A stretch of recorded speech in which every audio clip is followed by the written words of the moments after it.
I'm Amy from Doodle Dog Designs. In this video, I'm going to create a primitive pantry jar. I bought some stuff at an auction a while back, and one of the things in the box wasn't what I was after at the sale, but I got it. It was this nice vintage looking jar. So I'm going to use this jar. I'm going to use black paint, just acrylic craft paint. And I'm going to put the black paint on the inside. And I think that when I put the paint on the inside of the jar, it just makes it look more like the jar has something in it. And then I can put the grunge on the outside of the jar. So I'm going to take some rubbing alcohol and clean the inside of the jar good. This just helps the paint to adhere. You don't want to have the paint to not stick because there's something weird inside the jar. And later when I get ready to do work on the outside, I will clean it as well. Since I'm going to be touching it, there's really no point in cleaning the outside of the jar just yet.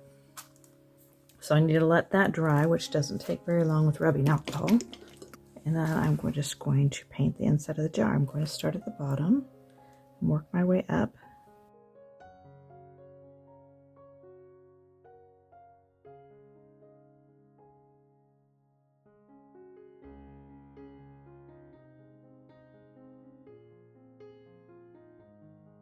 I have some other videos where I have done other pantry jars that are more specific, like I've done a strawberry jam and other things that are very maybe season specific. But this one is going to be a more generic one that would be good to display all year round.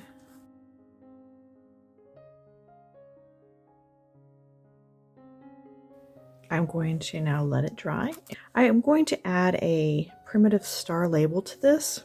The jar has these little ridges, and so I don't want the label to come down any lower than the ridges. So I'm going to measure to decide how big to print my label.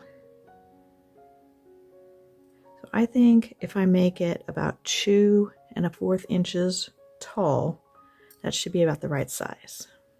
This is in my Etsy printable shop, and it does come with all 3 labels. So you get the plain star label and the 1896 star label and the star label with the crackle background. I'm going to use this 1896 star label for this project. So this comes as an 8x10 file. I have imported it into my word processor. I'm on a Mac, so I'm using Pages. So I'm going to shrink this until it is about 2 1/4 inches tall. And then I will print it. And I do want my medium quality, quality to be best. So I'm going to fold it right along the edges, and then I will just gently tear it. I've got just a little bit too much excess on the edge here. I'm going to take a brown ink pad. I'm going to smudge the edges here.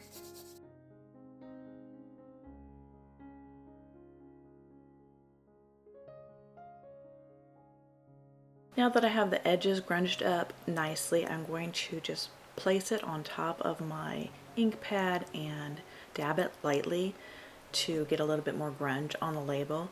Now if your ink pad is a new ink pad, this might be too much grunge. You might test it on a sample piece of paper first. My ink pad is fairly old, so this works well.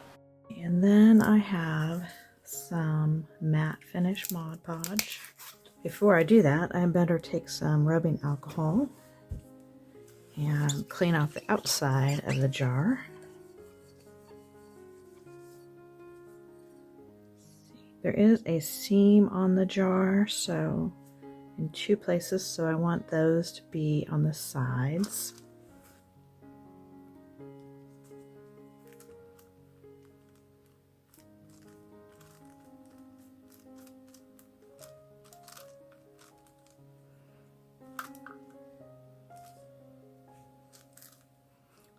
Paying attention to where the seams are, I'm going to adhere my label.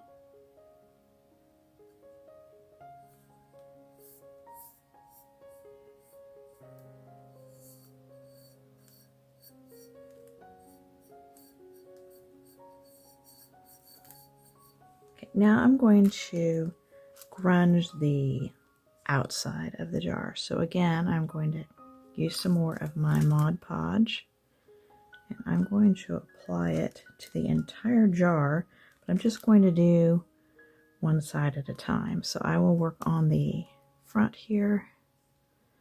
This will help to seal the label on the jar as well as give it the grunge look that I'm looking for. If you really want really grungy, you could add some instant coffee.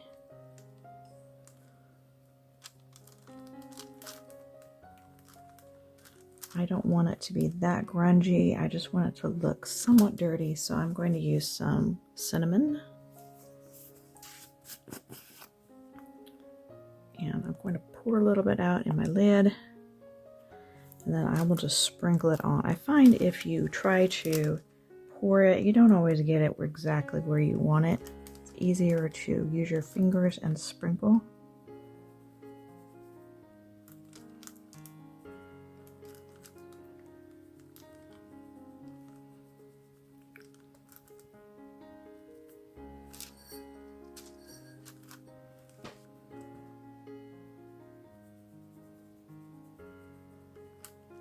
Now for this next step, you could just leave it and a lot of it will stay on when it dries, or you can go ahead and Mod Podge over the top. I'm going to do a little Mod Podging over the top.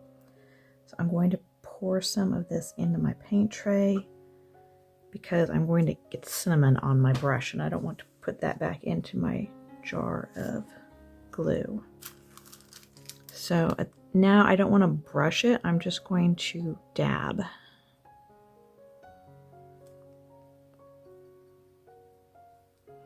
If you brush, it will kind of flake away the cinnamon and move it around too much.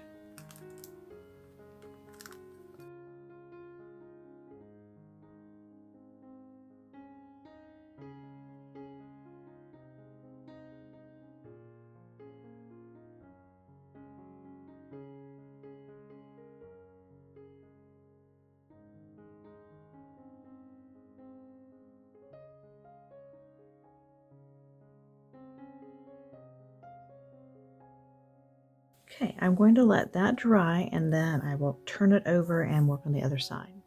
The Mod Podge is dry now, and you can really see the difference between this side where I added the cinnamon grunge and the back side here. It still looks very shiny.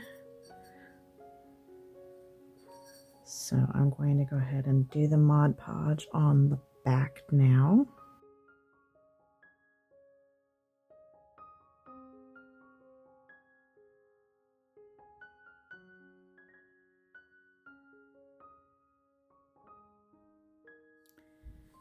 The finish is all dry, and as you can see, compare it to the bottom, it looks pretty grungy. You could add the finish on the bottom too if you wanted. Now I've got a square of cheesecloth, and it's a double layer. It really probably wouldn't need to be. I'm going to put it on so that the corners come on either side of my label here. And then I have a strip of black and khaki checked fabric that I tore. And I'm going to use that to tie the cheesecloth onto the jar.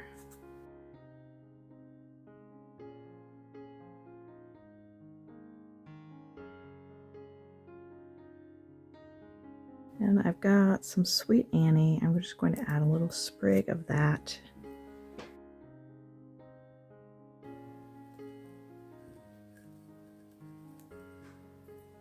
So I'm going to use a sprig on the top and a sprig on the bottom and just tuck it back behind the fabric tie.